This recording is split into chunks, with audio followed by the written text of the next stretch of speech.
Regarding ankle arthroscopy, it can be done as a diagnostic or therapeutic intervention. It can be used for anterior impingement, osteochondral lesion in the talus, ankle arthrodesis, or washout in septic arthritis.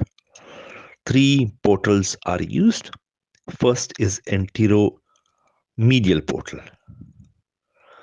This is medial to tibialis anterior, and it's a viewing portal, and there is risk of Severus vein and nerve.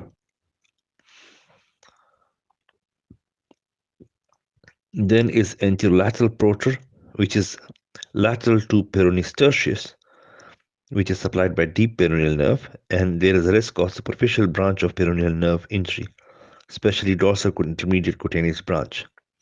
Then is anterocentral portal, which is lateral to the extensor hallucis longus. The problems which can happen is nerve injury as well as synovial cutaneous fistula.